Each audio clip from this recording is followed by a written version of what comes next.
Subscribe कीजिए student point academy channel को और बेल आइकन को दबाइए स्टडी से रिलेटेड वीडियो सबसे पहले देखने के लिए।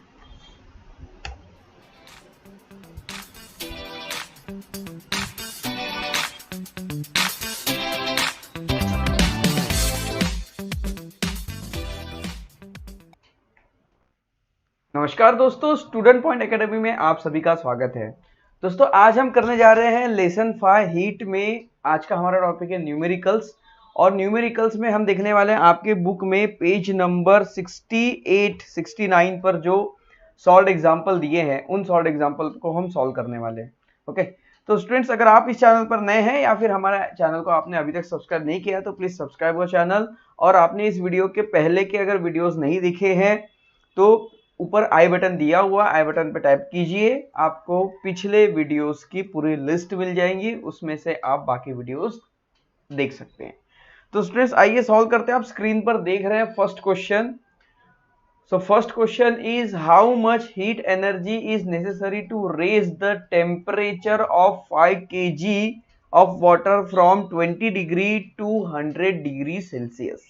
देखिए क्या है यहाँ पर क्वेश्चन में कि हाउ मच एनर्जी नेसेसरी, कितनी एनर्जी की जरूरत पड़ने वाली है, किस काम के लिए, to raise the temperature of 5 kg water from 20 degree to 100 degree. मतलब अभी हमारे पास जो वाटर है उसका टेम्परेचर 20 डिग्री सेल्सियस है और इस 20 डिग्री सेल्सियस वाले वाटर को 100 डिग्री तक गर्म करना है और वाटर का जो मास है वो है हमारे पास 5 kg।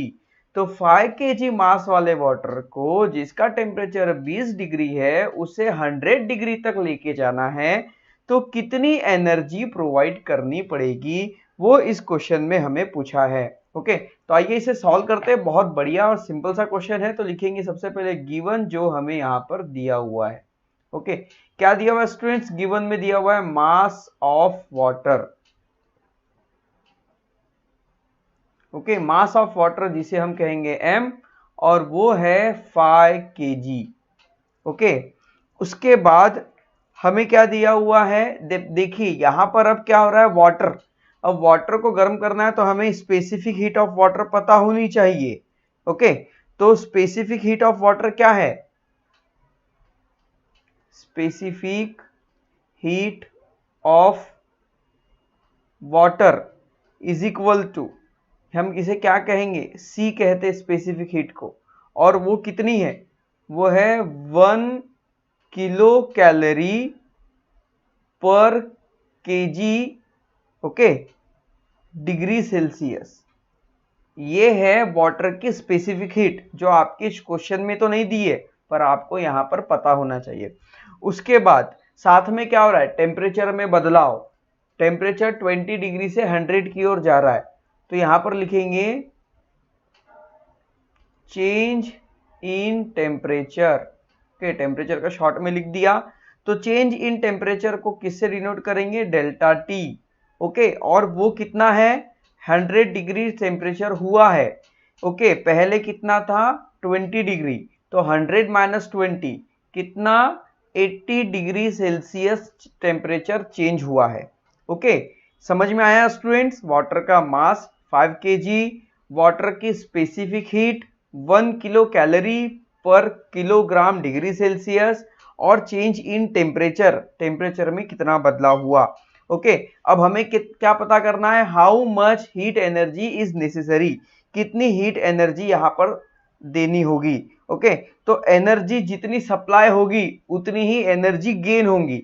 अब एनर्जी गेन बाय वाटर कीजिए या energy supply by water. Okay, तो हीट एनर्जी यहां पे हमें क्या करना है? Heat energy is equals to question mark. यहाँ पे हीट एनर्जी कितनी सप्लाई हुई है वो हमें निकालना है, और उसके लिए हमें क्या करना होगा? तो हमें लिखना होगा हीट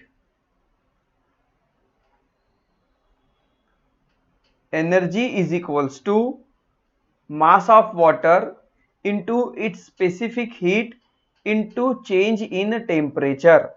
समझ में आ रहा है? ये फॉर्मूला हमने देखा था। तो मास ऑफ वाटर है 5, स्पेसिफिक हीट है 1, और चेंज इन टेम्परेचर है 80 डिग्री। ओके, तो यहां पर देखिए क्या हो जाएगा, 5 इंटू 1 5, ओके, और 5 8 जा 40, 5 8 जा 40 और ये 0 400। ओके, तो 400 कैलोरी, कितनी हीट यहां पर दी जाएगी, 400 किलो कैलोरी यहां पर हीट लगेगी। यही है इसका आंसर, है ना, कितना सिंपल है। तो यहां हम लिखेंगे hence the total energy necessary to raise the temperature of water of 5 kg water is equals to 400 kilo calorie. Okay, तो देखिए बस इस तरह से इसे सिंपली सॉल्व करना था, है ना। सिंपल क्या किया हमने, हमें ये पता पूछ रहा है कि 20 डिग्री सेल्सियस वाले वाटर 5 kg 20 डिग्री सेल्सियस वाले वाटर को 100 डिग्री तक गर्म करना है। हमें मास भी दिया हुआ था, स्पेसिफिक हीट हमें याद होनी चाहिए, चेंज इन टेम्परेचर भी दिया हुआ है, वो हमें बस निकालना था और बस इस सिंपल से फॉर्मूले में रख लेना था। बस इस तरह से इसे करना था। आई होप दैट ये क्वेश्चन आपका क्लियर हो चुका होगा। स्क्रीनशॉट ले लीजिए और उसे लिख लीजिए। ओके, इसके बाद चलते हैं हम नेक्स्ट क्वेश्चन की ओर। तो आइए अब सेकंड क्वेश्चन करते हैं, जो सॉल्व एग्जांपल दिया हुआ आपके बुक में। तो देखिए स्टूडेंट्स, एग्जांपल 2 है, a copper sphere of 100 gram mass is heated to raise temperature 100 degree Celsius. क्या करना है, एक कॉपर स्पीयर है, एक कॉपर का बॉल है जिसका मास 100 ग्राम है, ओके, और उसे गर्म करना है 100 डिग्री सेल्सियस तक। समझ में आ रहा है, 100 ग्राम कॉपर, ओके, 100 ग्राम मास वाला जो कॉपर स्पीयर है उसे 100 डिग्री तक गर्म करना है, and is released in water of mass 195 gram and temperature 20 degree Celsius in a copper calorimeter। अब देखिए यहां पर क्या करना है कि कॉपर कैलोरीमीटर रखा हुआ है और उस कैलोरीमीटर में पानी रखा हुआ है, जो पानी का मास है 195 ग्राम और उसका टेम्परेचर है 20 डिग्री। ओके, ऑलरेडी है। ऐसे कंडीशन वाले वाटर में 100 ग्राम डिग्री गर्म कॉपर का स्पीयर जिसका मास 100 ग्राम है उसे उस पानी में डाल दे, तो यहां पर वाटर का टेम्परेचर इंक्रीज हो जाएगा और जो कॉपर स्पीयर है उसका टेम्परेचर डिक्रीज हो जाएगा। Okay, if the mass of calorimeter is 50 ग्राम। अब कैलोरीमीटर का जो मास है वो हमें दिया हुआ है। What will be the maximum temperature of water? तो पानी का मैक्सिमम टेम्परेचर लास्ट में कितना होगा वो यहाँ पे पूछ रहा है। देखिए दोस्तों, यहाँ पर 3 कंडीशन है, तीनों समझेंगे। पहली कंडीशन, कॉपर मास 100 ग्राम का है, ओके, कॉपर का स्पीयर 100 ग्राम का है और उसे 100 डिग्री तक गर्म करना है। अब जब उसे गर्म करेंगे और उसे जब पानी में डालेंगे तो पहली बात ये होगी वो अपनी हीट को लॉस करेगा। ये पहली कंडीशन, केस 1, वो अपनी हीट लॉस करेगा। दूसरी कंडीशन, वाटर हीट गेन करेगा जिसका मास 195 ग्राम है। ओके, देखिए ये दूसरी कंडीशन। तीसरी कंडीशन, कैलोरीमीटर भी हीट गेन करेगा। देखिए वाटर हीट गेन करेगा, वाटर का टेम्परेचर बढ़ेगा, ओके, क्योंकि गर्म चीज उसमें जाने वाली है। वाटर का मास 195 ग्राम है। दूसरा, कैलोरीमीटर का भी मास हमें दिया हुआ है जो 50 ग्राम है, कैलोरीमीटर भी हीट गेन करेगा। ये तीसरी कंडीशन। पहली कंडीशन, कॉपर बॉल अपनी हीट लॉस करेगा। दूसरी कंडीशन, जो वाटर है वो हीट गेन करेगा। तीसरी कंडीशन, कैलोरीमीटर भी हीट गेन करेगा। अब यहां पर होगा क्या कि कॉपर अपनी हीट लॉस करेगा, तो ये कितनी लॉस करेगा, जितनी वाटर लेगा और जितनी कैलोरीमीटर लेगा। ओके, समझ में आ रहा है। ये फॉर्मूला जो हमने पहले पिछले वाले वीडियो में देखा था, ओके, जो हमने इसके पहले वीडियो अपलोड किया था उसमें इसके बारे में हमने एक्सप्लेन किया हुआ है। ओके, अगर आपने नहीं देखा है तो उस वीडियोस को जरूर देखें, आई बटन में दिया हुआ है। तो आइए स्टूडेंट्स अब इसे सॉल्व करते हैं, जो कि बहुत बढ़िया और सिंपल है। तो लिखेंगे गिवन और इसे सॉल्व करने से पहले मैं यहां पर एक लाइन ड्रॉ कर लूं ताकि पार्टीशन होगा और हमें ज्यादा अच्छे से सॉल्व करने में मजा आएगा। तो देखिए स्पेसिफिक हीट ऑफ कॉपर, अब यहां पर देखिए स्पेसिफिक हीट किसी की दी हुई नहीं है, पर यहां पे हमें जरूरत पड़ने वाली है और वो आपको पता होनी चाहिए। और वो कहां मिलेगी आपको? आपके बुक में पीछे जाइए 2-3 पेज, वहां पर एक टेबल दी हुई, वहां पर आपको मिल जाएगी। सो स्पेसिफिक हीट यहां लिखेंगे इज इक्वल टू 0.1 कैलोरी पर ग्राम डिग्री सेल्सियस। ओके, ये है स्पेसिफिक हीट कॉपर की। उसके बाद हमें एक और पता होनी चाहिए, specific heat of calorimeter. Okay, तो आइए अब उसे लिख लेते हैं। तो स्पेसिफिक हीट ऑफ कैलोरीमीटर भी वही है 0.1 कैलोरी पर ग्राम डिग्री सेल्सियस। ओके, अब उसके बाद देखिए स्टूडेंट्स, अब होगा क्या कि कॉपर बॉल जब डालेंगे तो पानी भी गर्म होगा, कैलोरीमीटर भी गर्म होगा और वो फाइनल हीट अटेन करेगा, फाइनल टेम्परेचर अटेन करेगा। कितना अटेन करेगा हमें पता नहीं, तो यहां पर हम क्या करेंगे, let the copper ball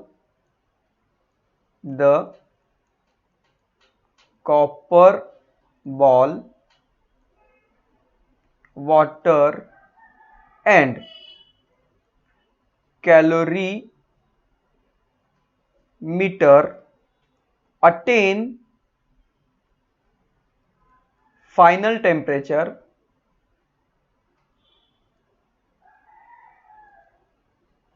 T। मान लीजिए ये पूरा मिश्रण आखिरी में एक टेम्परेचर गेन करता है, उस टेम्परेचर को हमने T मान लिया, क्योंकि कितना गेन करता है वो हमें पता नहीं है। ओके, अब देखिए स्टूडेंट्स, यहां पर जो हमारी मेन कंडीशन है वो ये है, heat loss by solid object, heat loss by solid object, कितनी हीट इसने लॉस किया, जितनी हीट वाटर ने लिया और कैलोरीमीटर ने लिया। तो यहां पे लिखेंगे heat gain by water plus heat gain bye calorimeter. Okay, इसको ध्यान में रखिए, इसे हम Q कहेंगे, इसे हम Q1 कहेंगे, प्लस इसे हम कहेंगे Q2। ओके, अब अलग अलग कंडीशन है, पहली केस है Q की, तो केस 1 में जाएंगे। Q मतलब क्या है, heat loss by solid object, तो यहां लिखेंगे heat loss by copper sphere. Solid object कौन सा होगा, वो होगा कॉपर स्पीयर।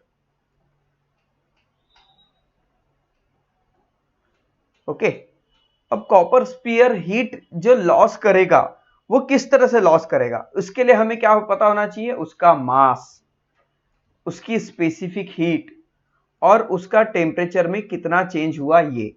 ओके, समझ में आ रहा है ये फॉर्मूला। अब यहां पर क्या करेंगे स्टूडेंट्स, इसे हमने मान लिया है Q, therefore okay Q is equal to, ये आ जाएगा मास इसका था 100 ग्राम, इसकी स्पेसिफिक हीट थी 0.1 और टेम्परेचर में कितना बदला हुआ वो तो हमें नहीं पता है, इसलिए 100 माइनस T कर देंगे इसे। ओके, अब इसे सॉल्व कर लेंगे, तो यहां पर ये क्या हो जाएगा,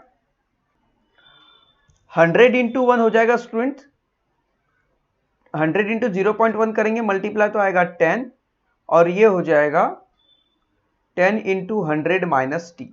ओके, आप इसे ऐसा ही रख दे और इसे दे दे इक्वेशन 1।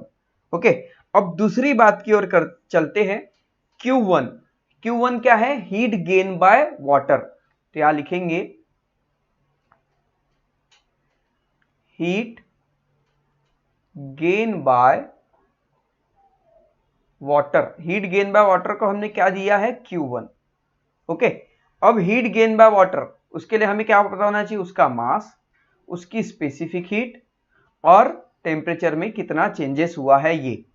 तो वाटर का मास कितना है, जो है 195, और उसकी जो स्पेसिफिक हीट है वाटर की कितनी स्टूडेंट स्पेसिफिक हीट वाटर की, वो होती है 1, जो हमने इसके पिछले वाले क्वेश्चन में दिखा था। और टेम्परेचर में कितना बदलाव हुआ ये हमें नहीं पता। वाटर ज्यादा से ज्यादा गर्म हो सकता है 100 डिग्री, उससे ज्यादा नहीं हो सकता। वाटर का पहले टेम्परेचर 20 डिग्री था। ओके, वाटर का पहले टेम्परेचर 20 डिग्री था, अब टेम्परेचर बढ़ने वाला है तो T माइनस हम 20 कर देते हैं यहाँ पर। ओके, तो ये आगे जाके हो जाएगा 195 इंटू 195 होगा, और यहां पर आ जाएगा in bracket T minus 20 degree. Okay, अब इसे आप दे दीजिए इक्वेशन 2। अब हीट गेन बाय कैलोरीमीटर की बात करेंगे, जो है ना Q2। Heat gain bye calorimeter. Okay, heat gain bye calorimeter, जिसे हम कहेंगे Q2, और इसका भी हमें पता होना चाहिए मास, इसकी भी पता होनी चाहिए स्पेसिफिक हीट, और टेम्परेचर में कितना बदलाव हुआ है वो।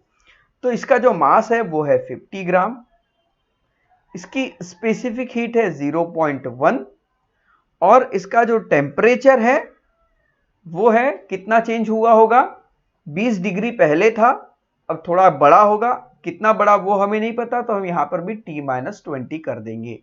इसके बाद इसे आगे सॉल्व करेंगे तो क्या हो जाएगा स्टूडेंट्स, 50 इंटू 0.1 अगर हम करेंगे तो ये हमें मिलेगा सिर्फ 5, और ये आ जाएगा T माइनस 20, इसे दे देंगे इक्वेशन 3।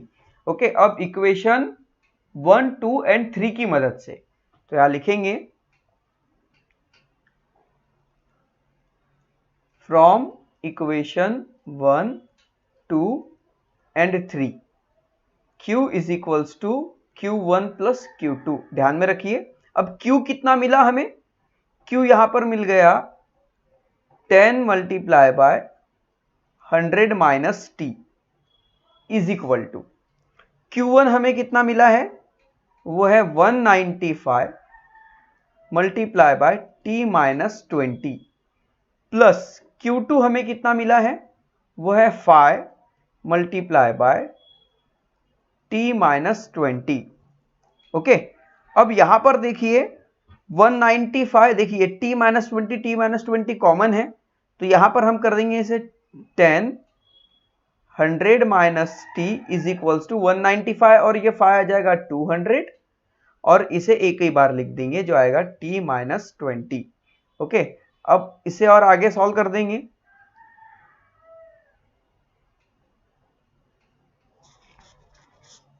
या फिर थोड़ा नीचे चलते हैं, शायद मेरी वजह से कुछ पोर्शन कट सकता है। तो यहां पर देखिए अब ये क्या हो जाएगा स्टूडेंट, ये 10 को हम इधर शिफ्ट कर देंगे, so 100 minus T is equals to 200 divide by 10 into T minus 20, इससे ये कट जाएगा 20 टाइम। ओके, तो नेक्स्ट आ जाएगा 100 minus T is equals to 20 into T minus 20, इसे ब्रैकेट ओपन कर देंगे, सो हो जाएगा 100 minus T is equal to 20T, और ये आ जाएगा 20 इंटू 20, इट्स 400। ओके, नंबर को एक तरफ भेज दीजिए, T को एक तरफ लेके आ जाइए, तो आ जाएगा minus T is equal to minus T minus T, और ये minus 20T is equals to minus 400, और ये 100 उधर शिफ्ट हो जाएगा तो ये भी आ जाएगा माइनस 100। ओके, अब देखिए ये क्या हो जाएगा स्टूडेंट्स, ये आ जाएगा minus 21T is equals to minus 500, minus minus cancel कर दीजिए, अब यहां पे आ जाएगा T is equals to 500 divide by 21, और जब आप इसे डिवाइड करेंगे तो you will get the answer 23.8 degree Celsius. Okay, बस आपको इसे डिवाइड करना है, डिवाइड कर लेंगे आप, नहीं तो अगर मैं डिवाइड यहां पर समझाऊंगा तो और ये क्वेश्चन बड़ा होता चला जाएगा। तो final temperature, the maximum temperature of water लिखेंगे, the maximum temperature of water will be 23.8 degree Celsius. Okay, इतना टेम्परेचर वाटर गेन करने वाला है।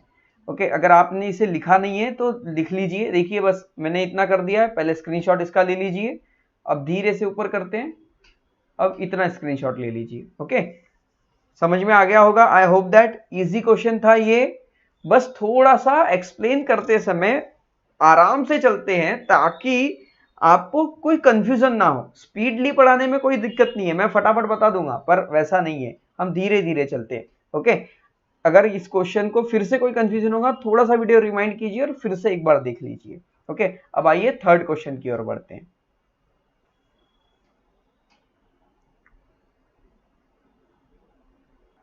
तो देखिए अब example 3, if 80 gram steam of temperature 97 degree Celsius is released on ice slab of temperature 0 degree Celsius, how much ice will melt? How much energy will be transferred to the ice when steam will be transformed to the water? देखिए यहाँ पर अलग अलग condition है students.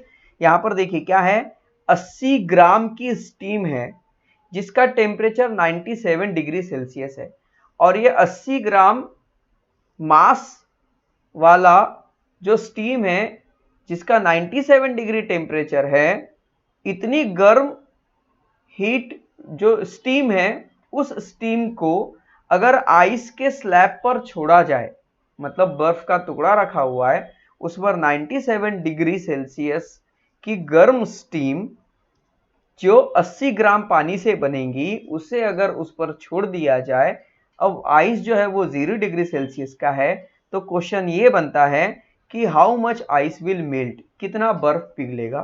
दूसरा, how much energy will transfer to the ice when steam will transfer to water. अब देखिए how much energy will transfer to ice, how much energy will transform to the ice when steam will transform to the water. अब देखिए कि जब भाप बर्फ से टकराएगी तो भाप ठंडी हो जाएगी और वो भी पानी में बदल जाएगी। अब इन सब के लिए कितनी एनर्जी ट्रांसफर हुई वो भी हमें फाइंड आउट करना है। तो यहां पर देखिए स्टूडेंट्स, यहां पर बात करेंगे हम लेटेंट हीट की, क्योंकि लेटेंट हीट की जरूरत हमें पड़ने वाली है, और mass into specific heat into change in temperature भी हमें लगने वाला है। लेटेंट हीट इसलिए क्योंकि देखिए लेटेंट हीट मतलब क्या होता है कि बिना अपना टेम्परेचर लॉस किए अपनी स्टेट को बदल देना। अब यहां पर होगा क्या कि सबसे पहले जब गर्म गर्म भाप स्टीम जब आप बर्फ पे डालेंगे तो होगा क्या कि सबसे वो जो भाप है वो बर्फ से टकराएगी और सबसे पहले वो अपनी स्टेट चेंज करेगी। 97 डिग्री टेम्परेचर के स्टीम से 97 डिग्री टेम्परेचर वाले वाटर में वो कन्वर्ट होगी, ये पहली कंडीशन होगी। दूसरी कंडीशन, फिर वो उसका टेम्परेचर डिक्रीज होगा, पानी का टेम्परेचर डिक्रीज होगा क्योंकि वो बर्फ से टकरा रही है। ओके, ये इसकी कंडीशन है। तो आइए इसे सॉल्व करते हैं। सबसे पहले लिख ले जो हमें दिया हुआ है गिवन। तो आइए इसे सॉल्व करते हैं। गिवन, तो देखिए स्टूडेंट्स, लेटेंट हीट के बारे में यहाँ पे पता होना चाहिए। तो सबसे पहले लेटेंट हीट की बात आएगी जो कि यहाँ दी नहीं है, पर मैंने बताया था कि टेबल को ध्यान में रखिए, पढ़िए, क्योंकि इस तरह के क्वेश्चन आएंगे तो एग्जाम में फिर दिया हुआ नहीं होता है। Okay, so latent heat of melting ice,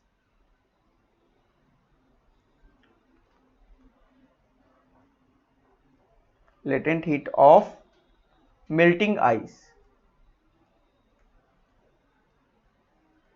जिसे हम कहेंगे एल मेल्ट।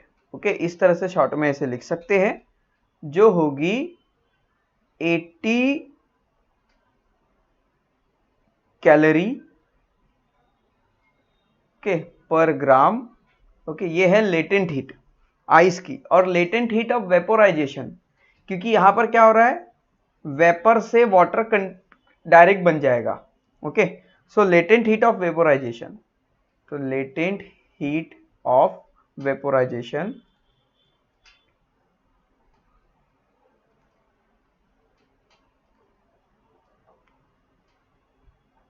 ऑफ वाटर,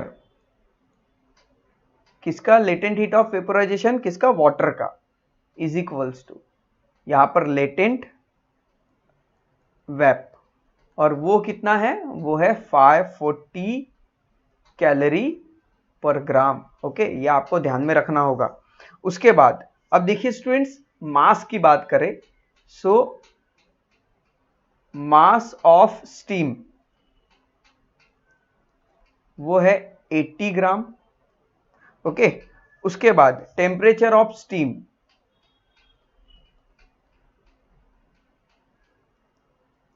वो है 97 डिग्री सेल्सियस, और टेम्परेचर ऑफ आइस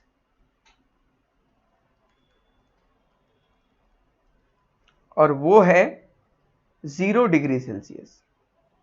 ओके, अब यहां पर क्या होगा कि हीट देखो अलग अलग दो केस है।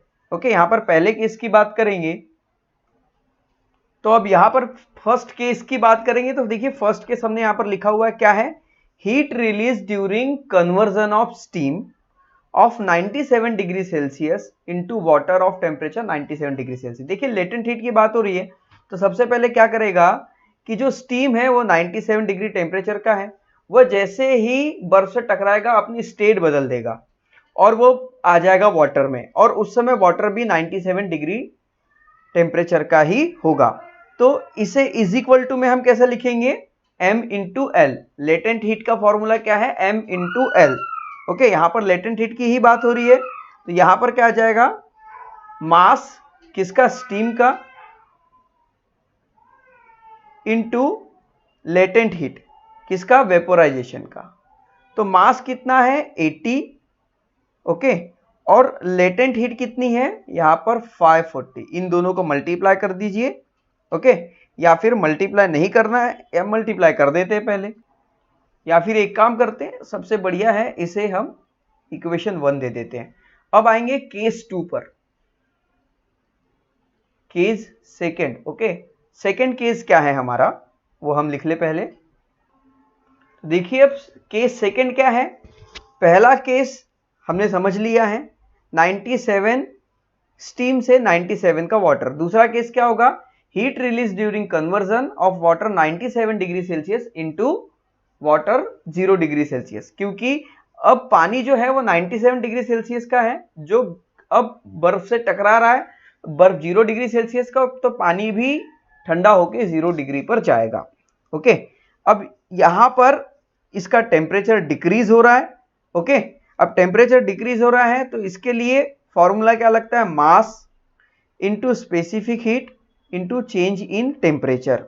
तो मास कितना है, मास है 80 ग्राम, क्योंकि 80 ग्राम की स्टीम है तो 80 ग्राम पानी से ही वो स्टीम बनी है, तो 80 ग्राम की स्टीम से 80 ग्राम का ही पानी बनेगा। और उसकी स्पेसिफिक हीट तो हमें पता है जो होती है 1। ओके, और change in temperature, change in temperature क्या है, 97 था और बदला कितना गया, 0 तक गया। इसका मतलब ये क्या हो जाएगा, 80 इंटू 180 मल्टीप्लाई बाय 97। ओके, अब यहां पर ये है, इसे दे दीजिए आप इक्वेशन 2। ओके, अब total heat gain by ice, अब आइस कितनी हीट गेन करेगा ये हमें बात करनी है, how much ice will melt. तो आइस कितना मेल्ट होगा या आइस कितनी हीट गेन करेगा, तो यहां लिखेंगे total heat gain by ice. तो आइस कितनी हीट गेन करेगा, लिखेंगे फ्रॉम 1 and 2, 1 और 2 की मदद से। ये देखिए हम दोनों को ऐड कर देंगे, 80 multiply by 540 plus 80 multiply by 97। अब देखिए दोनों में 80 है तो 80 कॉमन कर दीजिए और मल्टीप्लाई में जाइए 540 प्लस 97। ओके, इसे थोड़ा सा ऊपर कर ले। अब देखिए स्टूडेंट्स यहां पर क्या आ जाएगा, इन दोनों को प्लस कर देते हैं, तो ये आ जाएगा 80 मल्टीप्लाई बाय 0.07794 आ जाएगा, 13 के 3 कैरी 1 637, और इन दोनों का मल्टीप्लाई करने पर आपको आंसर मिल जाता है 50,960 कैलोरी। ओके, अब यहां पर देखिए इतना ये कैलोरी जो है टोटल हीट, इतनी कैलोरी हीट आइस गेन करेगा। ओके, अब एक और कंडीशन है यहां पर, क्योंकि हमें क्वेश्चन और भी पूछे हैं कि how much energy will transfer, कितनी एनर्जी ट्रांसफर हुई, इतनी एनर्जी ट्रांसफर हुई और कितना आइस मेल्ट होगा। अब ये भी हमें बताना है कितना आइस मेल्ट होने वाला है। सो यहां पर हम कंडीशन लिख लें। तो अगली कंडीशन देखिए, some mass of ice, MICE bracket में आइस लिखा हुआ है यहां पर, some mass of ice will melt, ice का भी कुछ भाग मेल्ट होगा। क्यों? क्योंकि due to this heat gain by ice, क्योंकि आइस हीट गेन करेगा इसलिए उसका मास भी यहां पर कम होने वाला है। अब इसका मतलब कितना कम होने वाला है, तो mass into latent heat, okay, is equal to कितना हुआ है, ये है, क्योंकि इतनी हीट गेन हुई, इतनी हीट लिया तो इतना ही मास इसका कम होने वाला है, तो आ जाएगा 960, ओके, 50,960 ये इसका आंसर होगा। अब लेटेंट हीट तो हमें पता है, ओके, लेटेंट हीट कितनी है भाई, 80। ओके, देखिए लेटेंट हीट कितनी है यहां पर, L जो है वो हमें पता है 80 है, इज इक्वल्स टू ये 50 और ये 960, 80 का उधर शिफ्ट कर दीजिए तो यहां पर हमें मास मिल जाएगा 50,960 डिवाइड बाय 80, इससे इसको डिवाइड करेंगे तो you will get the answer 637 gram. Okay, जो यहां पर देखिए इतना था, समझ में आया। सो यहां पर जो आइस का मास यहां पर मेल्ट होने वाला है वो होगा 637 ग्राम। ओके, अब यहां पर आप इसमें लिख लीजिए 637 gram ice melt and 50,960 calorie या kilo calorie will be given to this ice. तो इस तरह से ये क्वेश्चन था। आई होप दैट ये तीनों क्वेश्चन आपको समझ चुके होंगे। और ओके, अगर आप इसे लिखना चाहते हैं तो टेक दिस स्नैपशॉट, पहले इतना स्नैपशॉट ले लीजिए, उसके बाद आगे बढ़ते हैं, अब इतना ले लीजिए। ओके, तो स्टूडेंट्स आई होप दैट ये पूरे क्वेश्चन आपको समझ में आ चुके होंगे। अब आपके बुक में जो न्यूमेरिकल्स है, टोटल 4 न्यूमेरिकल्स दिए हुए ABCD, वो हम नेक्स्ट पार्ट में करेंगे। ओके, आई होप दैट ये वीडियो आपको जरूर पसंद आएगा। और वीडियो को पसंद आया तो वीडियो को लाइक कीजिए, चैनल को सब्सक्राइब कीजिए, हमारे साथ बने रहिए और देखते रहिए स्टूडेंट पॉइंट एकेडमी। तो मिलते हैं फ्रेंड्स नेक्स्ट वीडियो में, तब तक के लिए बाय बाय।